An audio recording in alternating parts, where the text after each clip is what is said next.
to our investor how they can achieve their financial freedom. Please. Once again, a warm welcome to all of you. Am I audible? Yes. Working? No. Perfect. Somebody is saying yes, somebody is saying no. No. Okay. Now? Still not okay. Fine. As Chirag has rightly mentioned, today we are here to discuss the subject called financial freedom. Financial freedom क्या चीज़ है? I think when I talk finance, सबसे पहला हमारे दिमाग में जो picture आता है या कोई चीज़ आती है वो है पैसा. Okay. Hello. Now am I audible? Yes. Fine. पैसा किसे नहीं चाहिए? सबको चाहिए. That's why we are here. Financial freedom ये गुजराती में अगर बोलो तो नाણાકીય स्वतंत्रता, हिंदी में बोलो तो वित्तीय आज़ादी. We all want. चिराग ने कुछ इंट्रोडक्शन के टाइम पे कहा कि हमारा सबका डेफिनेशन फाइनेंशियल फ्रीडम का अलग अलग होगा. Just I know we have a big crowd, it's difficult to have a proper interaction. Still I would request whenever you feel we can interact to get the more clarity on a particular subject. What is financial freedom? When I say financial freedom, सबसे पहला दिमाग में आता है कि हाँ भाई आज मैं कमा रहा हूँ 100 रुपये. अगर मैं कल से 200 रुपये कमाना चालू कर दूँ, कहीं से भी मेरी कमाई बढ़ जाए, अचानक से बढ़ जाए और 200 रुपये हो जाए, आई एम फाइनेंशियली फ्री. कोई कहेगा मुझे लॉटरी लग जाए, आई एम फाइनेंशियली फ्री. कोई कहेगा कि मेरा प्रमोशन हो जाए जहाँ पे मैं काम कर रहा हूँ, then I will be financially free.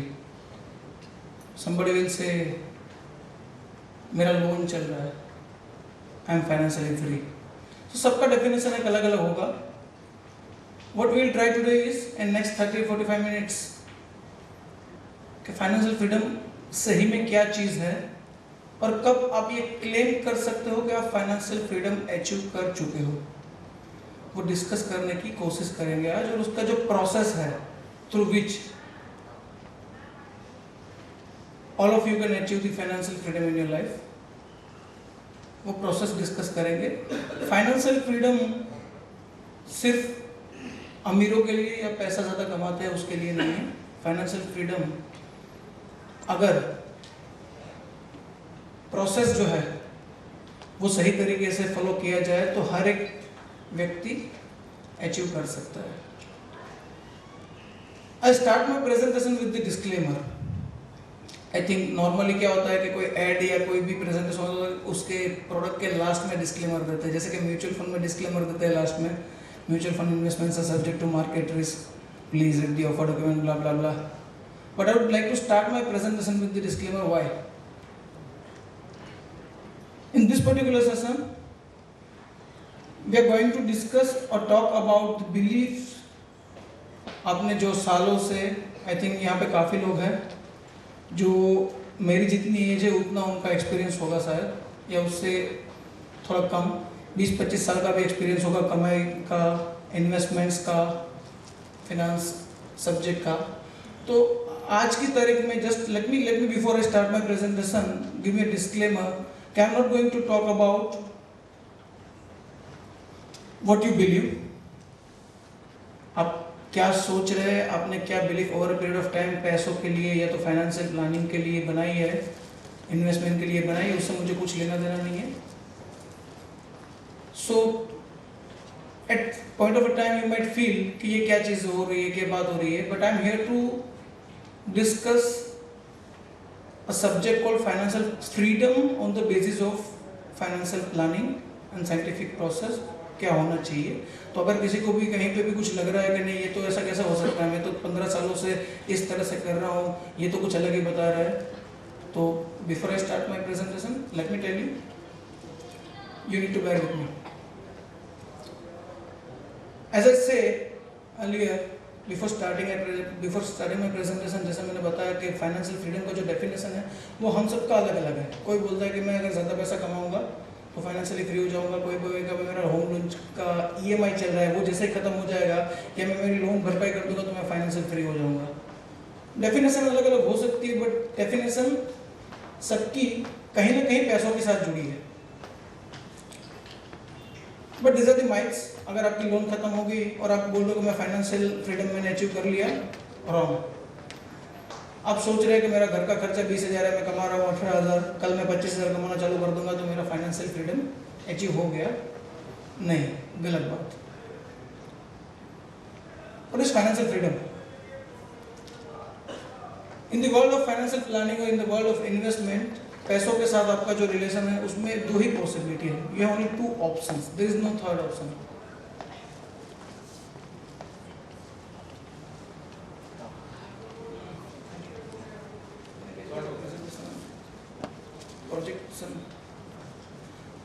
So in the world of finance, when I say financial freedom, it's all about your relationship with your money.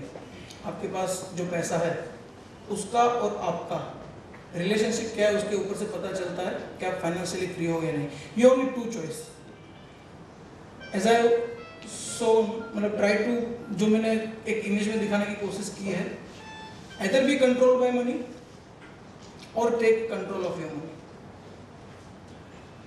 And my personal belief is, in a practical world, 95 to 99% of the people ऐसा भी सोचने वाले होंगे मैं financial free हूँ, but they come in the first stage. Maximum, मैंने I think almost all of us, अगर मेरी भी बात करूँ तो I am also not financially freedom. मतलब मैंने भी फाइनेंशियल फ्रीडम अचीव नहीं किया. I have not even achieve the financial freedom yet, but I started the process. Financial freedom का मतलब क्या होता है कि पैसा कभी आपको दौड़ाना नहीं चाहिए, आपका पैसा आपके लिए दौड़ना चाहिए. Let me give you couple of example. जैसे मैंने बताया, कोई बंदा है जिसका सैलरी 20,000 है और अगर 40,000 या 50,000 हो गया, ही क्लेम कि भाई मैं फाइनेंशियली फ्री हूँ. नहीं, ऐसा नहीं. आपका रिलेशनशिप क्या है? आपकी जो रिक्वायरमेंट है, कोई भी रिक्वायरमेंट जिसको हम फाइनेंशियल रिक्वायरमेंट बोल सकते हैं, जो पैसों से पूरी हो सकती है, वो सारी रिक्वायरमेंट ख़त्म करने के लिए जो आपको पैसा चाहिए, अगर वो पैसा कमाने के लिए आप सुबह उठ के घड़ी देख के अपना टाइम टेबल देख के भागना चालू करते हो वो पैसा कमाने के लिए, मतलब आज उठ के आपको compulsory, whether you want it और नॉट, आपको मन कर रहा है नहीं कर रहा है, काम पे जाना ही जाना है. क्यों? पैसा अच्छा कमा रहे हो आप, बट वो कमाने के लिए आपको जाना है. या तो जॉब पे जाना है, या तो बिजनेस पे जाना है, या तो प्रोफेशन XYZ, कहीं पे भी आपको अगर जाना है. मतलब वो पैसा, भले ही आप कितना भी पैसा कमा रहे हो, उससे कोई निस्बत नहीं है, उससे कोई मतलब नहीं है. अगर आपको पैसा कमाने के लिए जो भी आपकी फाइनेंशियल नीड है उसके लिए सुबह से लेकर शाम तक कंपलसरी टाइम देना है, दौड़ना है, then you are not financially free, भले ही आप कितना भी पैसा कमा लो. कहने का मतलब ये है कि आपकी कोई भी फाइनेंशियल नीड, कौन से फाइनेंशियल नीड मेजर हमारी होती है? एक तो राशन पानी. A small request, if you all can put your mobiles on a silent mode, I will be very happy. मतलब आप कितना भी पैसा कमा रहे हो, आप अगर उस स्टेज पे नहीं पहुंचे हो कि आपको पैसा कमाने के लिए कुछ नहीं करना है, तो आप फाइनेंशियली फ्री नहीं हो. आज मैं मेरी बात करूं तो मेरा जितना भी घर का खर्चा है या मेरी और जितनी भी फाइनेंशियल नीड है, मेरा EMI है, उससे मैं काफ़ी ज़्यादा कमा लेता हूँ. बट वो कमाने के लिए कंपलसरी मुझे सुबह उठ के ऑफिस पे जाना है. मतलब मेरा पैसा मुझे दौड़ा रहा है, मेरा पैसा मुझे कंट्रोल कर रहा है, मैं पैसों को कंट्रोल नहीं कर रहा हूँ. I just excuse me for couple of minutes. I think थोड़ा प्रोजेक्शन का किसी ने बीच में सजेशन दिया था, तो वो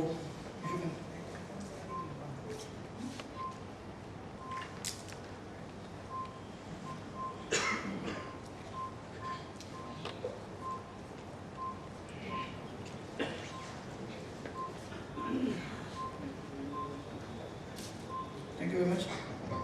Okay. All of I think all of you are comfortable with Hindi and Gujarati? Gujarati? Okay. Gujarati ચાલશે? ચાલો ગ્રેટ, સરસ. મતલબ જ્યાં સુધી તમે સ્ટેજ પર નથી પહોંચતા કે સવારે ઉઠો છો, નથી ઈચ્છા કામ પર જવાની, ચાલશે, છતાં પણ પૈસા આવશે જે જરૂરિયાત છે એના માટે. એ સ્ટેજે પહોંચો મતલબ તમે ક્લેમ કરી શકો કે તમે ફાઇનાન્શિયલ ફ્રીડમ એચીવ કરી લીધું છે. ક્યારે થઈ શકે એવું? આજે મેં તમને કીધું ને, આઈ થિંક ફાઇનાન્શિયલ ફ્રીડમની જ્યારે વાત કરેલી છે એટલે તમે એવું વિચારતા હશો કે ભાઈ બહુ બધા પૈસા કઈ રીતે કમાવા, એના માટે કંઈક હશે XYZ વોટેવર. કાલે સવારે કદાચ મારી લોન પતી જશે 5 વર્ષ પછી, છતાં પણ મારો જે ઘરનો ખર્ચો છે, મારા છોકરાનું એજ્યુકેશન છે, છોકરાના મેરેજ છે, એ બધા મારા જે કંઈ પણ કમિટમેન્ટ છે એના માટે મારે સવારે ઉઠીને જો ઘડિયાળના કાંટા ઉપર ચાલવું પડે તો હું ફાઇનાન્શિયલી ફ્રી નથી. ક્યારે થઈ શકે એવું? पैसा को बता. Yes sir, long term investment. Just minute sir. Hindi में. अच्छा, ओके. नहीं, कहीं से वो कमेंट आई थी पीछे से, चिराग भाई आके बोले कि गुजराती चलेगा, तो I thought let me fine, Hindi is comfortable. अच्छा, मतलब तो ऐसा कब हो सकता है? आज मैक्सिमम अगर मैं आप सबको पूछ लूँ एक सवाल सिंपल सा, सिर्फ हाथ उठाना, हाँ या ना नहीं बोलना है.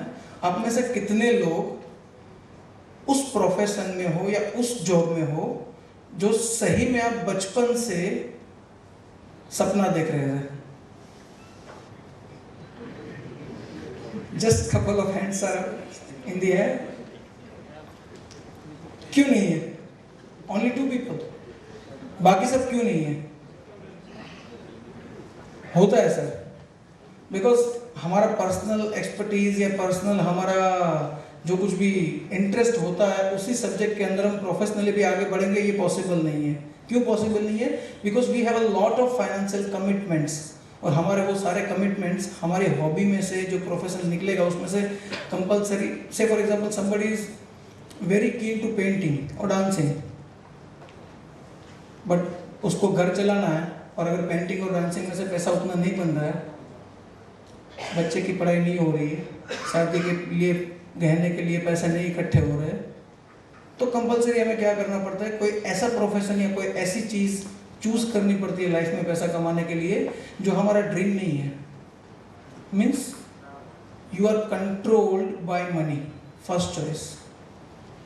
जब भी ऐसा स्टेज आ जाए ना कि आज उठ के पैसा कमाने के लिए कहीं पे नहीं जाना है, चलेगा, पैसा अपने आप आएगा, मैंने जो अब तक इकट्ठा किया है उसमें से ही आएगा, या तो मैं जॉब कर रहा हूँ, चलो आज छोड़ देता हूँ, डांसिंग इज माई पैशन, तो मैं भी पूरी ज़िंदगी नाचता रहूँगा. पेंटिंग अगर मेरा पैशन है तो मैं पूरी ज़िंदगी पेंटिंग करता रहूँगा. उस लेवल पे जब आप पहुँचोगे कि आपका जो पूरा दिन का जो काम है, आप क्या कर रहे हो, वो पैसों की वजह से डिसाइड नहीं हो रहा है, आपके पर्सनल इंटरेस्ट के हिसाब से डिसाइड हो रहा है. अगर आप आराम भी करना चाहते हो, रिटायर होना चाहते हो आज की तारीख में, तो रिटायर हो सकते हो. उस लेवल को हम बोलेंगे financial freedom. There are 2 kind of retirement. One is compulsory retirement, other is by will. Compulsory तो आ ही जाएगा कभी ना कभी जब बॉडी साथ नहीं देगा, बट बाय विल कितने लोग रिटायर होते हैं, I don't know. So only 2 choices. Will talk more about this 2 choices. कब क्लेम कर सकते हैं? मतलब जब आपके पास इतना पैसा आपने इकट्ठा कर लिया थ्रू वेरियस इन्वेस्टमेंट्स और whatever. I am not here to talk about in different kind of investments के यहाँ पे इतना पैसा है, इतना रिस्क है, इतना पैसा है. I just talk about the process. आप अगर फर्स्ट स्टेज में हो, पैसा आपको दौड़ा रहा है, उसमें से आपको अगर सेकंड स्टेज में पहुंचना है जहाँ पे आप के लिए पैसा दौड़ रहा है, आप नहीं दौड़ रहे हो, will talk about that particular process now. तो ये जो पर्टिकुलर स्टेज है सुनने में काफ़ी अच्छा लगता है. चलो आज सुबह उठे, कहीं पे जाना ही नहीं है, काम पे कोई कमिटमेंट ही नहीं है, जो मन पड़ रहा है करो, उससे पैसा आ रहा है ना, अपनी डेली एक्टिविटी से नहीं आ रहा है, कोई दिक्कत नहीं, अपने को काम बन रहा है. तो उस लेवल पे कैसे पहुंचा जाए? You can do it through a well design plan. Definitely asset buildup करनी पड़ेगी. बहुत सारा पैसा, मतलब ऐसा इतना पैसा आ जाएगा कि जिसमें से अपना काम ऑटोमेटिक हो रहा है, जो भी पैसे अपने को चाहिए वो सारे मिल रहे हैं. तो उसके लिए आपको एक एसेट बिल्डअप करनी पड़ेगी, उतना एक कॉर्पस बिल्डअप करना पड़ेगा. And through the generation of passive income. से फॉर एग्जांपल आज आपके पास आपका घर का खर्चा है फॉर एग्जांपल 20,000 रुपये पर महीना, महीने का आपका घर का खर्चा 20,000 रुपये है और आपके पास ऐसी कोई प्रॉपर्टी पड़ी है, आपके पास ऐसी कोई प्रॉपर्टी पड़ी है बीट कॉमर्शियल और बीट रेसिडेंशियल जहां से आपको रेंटल इनकम 30,000 आ रही है और आपका कोई खर्चा है नहीं, बच्चे की शादी हो चुकी है, बच्चे की पढ़ाई हो चुकी है, हम थोड़ी देर के लिए ऐसा एज्यूम कर लेते हैं कि अपार्ट फ्रॉम घर का खर्चा राशन पानी आपका जस्ट अंडरस्टैंडिंग के लिए थोड़ी देर ऐसा सोच लेते हैं कि हमारे पास राशन पानी और घर का खर्चा चलाने के अलावा और कोई फाइनेंशियल ऑब्लिगेशन है ही नहीं। और अगर 20,000 का आपका खर्चा है, रिक्वायरमेंट है और आपके पास ऐसी कोई प्रॉपर्टी है जो आपको सालाना 30,000 का रेंट देती है, then you can claim that you have achieved financial freedom, right. फिर जरूरत है क्या दौड़ने की, चलेगा, रेंट आ रहा है 30,000 रुपये, 20,000 की जरूरत है तो अभी जो मन चाहे वो करो, कंपलसरी जो करना पड़ रहा है वो नहीं कर रहे। So that can be done like, या ऐसा भी हो सकता है मान लीजिए कि आपके पास 35 लाख की लॉटरी लग गई है, 35 लाख रुपए आपने इकट्ठे कर लिए जिसका इंटरेस्ट आपको इतना मिल रहा है कि जिसमें से आपका घर का खर्चा निकल रहा है, या आपके पास इतने शेयर्स पड़े हैं कि जिसका हर साल डिविडेंड इतना आ रहा है कि आपके खर्चे उसमें से निकल रहे हैं, तो उस तरह के स्टेज को आप बोल सकते हो। अगर उस स्टेज में आप पहुंचते हो तो आप बोल सकते हो कि आप फाइनेंशियली फ्री हो। जस्ट अ सिंपल एग्जांपल, एक छोटा सा एग्जांपल लिया है फाइनेंशियल फ्रीडम। मैंने एक हाइपोथेटिकल एज्यूम कर लिया किसी पर्सन का नाम मिस्टर आदित्य सक्सेना, जिनका एज 30 साल है, 30 इयर्स इज द एज। तो कैसे, मतलब when this person can claim he is financially free. मैंने थोड़ा उसका फाइनेंशियल बैकग्राउंड हाइपोथेटिकल ले लिया। मंथली एक्सपेंस मान लीजिए कि उसका है 25,000, घर चलाने के लिए उसको 25,000 चाहिए। उसका जो लोन है आउटस्टैंडिंग XYZ कोई भी हो, पर्सनल लोन हो या होम लोन हो व्हाटएवर, बट उसका जो आउटस्टैंडिंग लोन है उसके ऊपर जो डेट है वो है 10 लाख। एक डॉटर है जिसकी शादी नहीं हुई है, आज शादी करनी है तो 5 लाख रुपए चाहिए। एजुकेशन भी चल रहा है, उसके लिए भी 7 लाख रुपए चाहिए। घर लेना है, सपना है, अभी रेंटेड हाउस में जी रहे हैं, भाड़े के घर में रह रहे हैं, तो घर लेने के लिए भी वो भी एक सपना है, तो वो 35 लाख उसके लिए भी जरूरत पड़ेगी। अभी मैंने वो टाइम वगैरह इतना कॉम्प्लिकेटेड नहीं किया इस चीज़ को कि कब जरूरत पड़ेगी, 5 साल के बाद ये खर्चे की जरूरत पड़ेगी, 10 साल के बाद ये खर्चे की। सिंपल अंडरस्टैंडिंग, मान लीजिए कि जो कुछ भी खर्चे उसको मैक्सिमम बड़े बड़े आने वाले हैं फ्यूचर में, वो आज की तारीख में अगर देखा जाए तो इतने हैं। तो मिस्टर आदित्य सक्सेना कब ये क्लेम कर सकते हैं कि उसने फाइनेंशियल फ्रीडम अचीव कर लिया है? सबसे पहले तो हम जो कैलकुलेशन करेंगे उसके अंदर सबसे बड़ा फाइनेंशियल फ्रीडम फंड का एक सिंपल सा टेक्निकल डेफिनेशन बोलूं तो ये है, it's a present value of all your current and future requirement. आपको आज की तारीख में जो पैसे की जरूरत है वो, और फ्यूचर में जो पैसे की जरूरत पड़ने वाली है उसकी प्रेजेंट वैल्यू, और सबका मैं टोटल लगा दूं, वो जो फिगर आएगा उसको हम फाइनेंशियल फ्रीडम बोलेंगे। अगर ये टेक्निकल डेफिनेशन में समझ में नहीं आ रहा है तो हम एग्जांपल के लिए आगे बढ़ रहे हैं। सबसे पहले आपको मैंने बताया था कि उसका महीने का खर्चा है 25,000, तो 25,000 रुपये उसको हर महीने चाहिए ही चाहिए। तो ये 25,000 का पैसिव इनकम, मान लीजिए कि वो सोचता है कि मेरे पास कहीं से इतना पैसा आ जाए कि मैं जिसकी बैंक एफडी कर दूं और उसका इंटरेस्ट मेरे को मिलता रहे और उसमें से ये 25,000 वाला मेरा जो खर्चा है वो सेट ऑफ हो जाए। तो उसके लिए हमें पहले तो कैलकुलेट करना पड़ेगा कि उसका जो हाउस होल्ड खर्चा है, महीने का खर्चा है, उसके लिए उसको कितना एक कॉर्पस इकट्ठा करना पड़ेगा। कुछ एजम्पशंस मैंने लिए, महीने का खर्चा 25,000, अच्छा 25,000 उसका खर्चा है आज, तो ये जरूरी नहीं है ना कि वो 25,000 का 25,000 ही रहेगा हर साल, बढ़ेगा या घटेगा नेक्स्ट ईयर। उसके बाद में और बढ़ेगा, बढ़ता ही रहेगा। मतलब there is a factor called inflation. Inflation मैंने लिया है 6%, मतलब मैंने ये एज्यूम किया है कि ये 25,000 का खर्चा उसका है ये साल, तो नेक्स्ट ईयर उसका जो खर्चा होगा वो एटलीस्ट मिनिमम 6% से बढ़ेगा।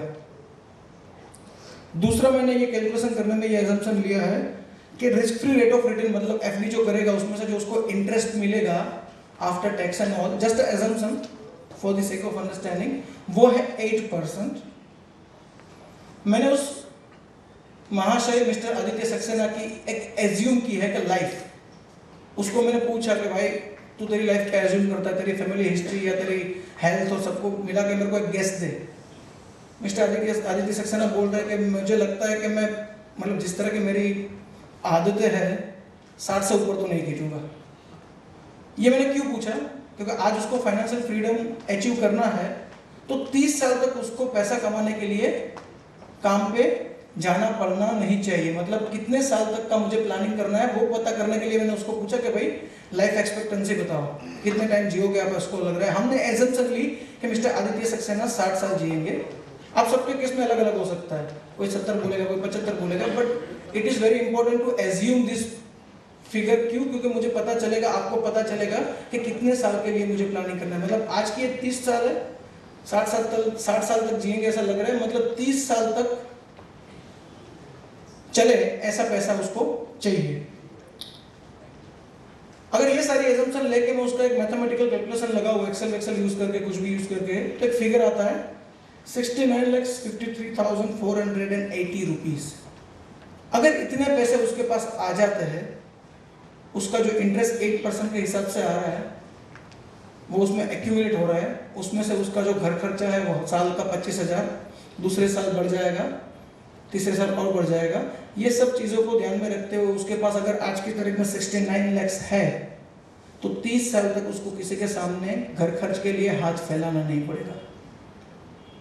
जस्ट कैलकुलेशन का थोड़ा अंडरस्टैंडिंग दे दिया, पता नहीं है कि विजिबल है कि नहीं है, बट आई जस्ट पॉइंट ये calculation just to give you an idea. ये 69 लाख रुपीस अगर आज की तारीख में उसके पास है, महीने का 25,000, मतलब साल का कितना होगा? 3 lakh.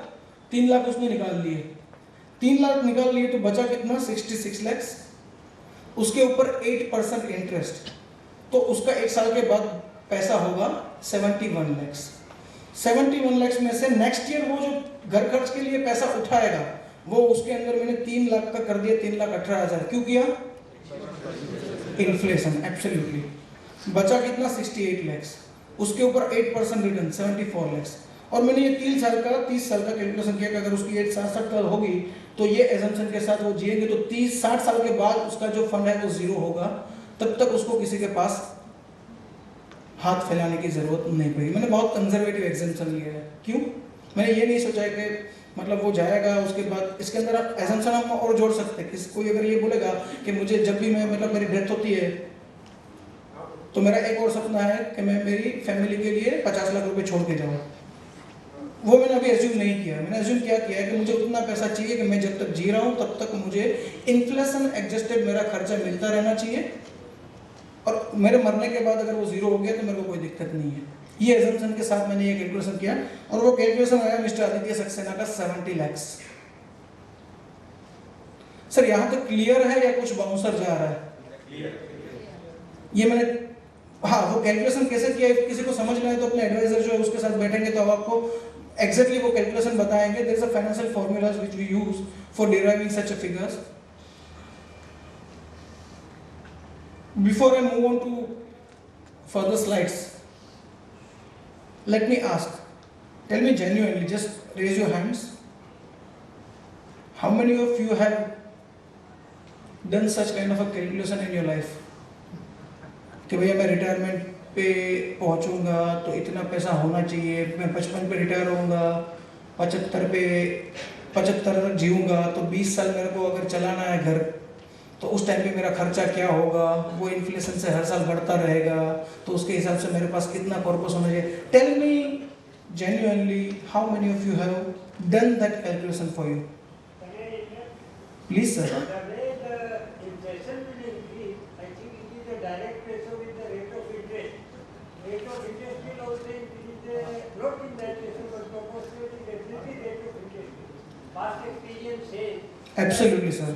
Whenever inflation increases, interest rate will also increase. If you take the example of Japan where the inflation is not so much, the rate of interest is also not. Rather on the contrary, in the past there was a situation if I am keeping money in the bank, I have to pay money for that. I 100% agree with what you are saying, uncle. That's why before starting this particular example, I told you कि this is a hypothesis which I have taken. When I sit with you for your planning, say for example, in this particular hall, I think we have more than 200 people right now. 200 से ज़्यादा लोग होंगे यहाँ पे, तो सबका mindset अलग अलग होगा. ये मैंने समझाने के लिए कि फाइनेंशियल फ्रीडम कैलकुलेट करना है अगर आपका कॉर्पस, तो मेथड क्या रहता है, वो मेथड बताने के लिए एक हाइपोथेसिस लिया. आप अगर ये सोचते हैं कि इंटरेस्ट रेट 10 साल तक ये रहेंगे, बाद में जीरो भी हो सकते हैं, पैसा भी देना पड़ेगा, तो वो एजम्पशन देख के भी हम ये कैलकुलेशन फिगर डिराइव करेंगे. फिर क्या होगा कि वो कैलकुलेशन 69 लाख की जगह पे ज़्यादा आ जाएगा. But what the point which I want to convey is, जो आप बोल रहे हो उस तरह से या तो जो मैं बोल रहा हूँ उस तरह से, कितने लोगों ने बैठ के ये एजम्पशन लिखा और ये कैलकुलेट अपने लिए किया. That is what I want to ask. I think वहां से कोई एक हाथ उठा था और किसी का हाथ उठा नहीं. Do you think this required? Yeah, this is required. But Still. permutation and combination will be there in both. Absolutely, I 100% buy your points.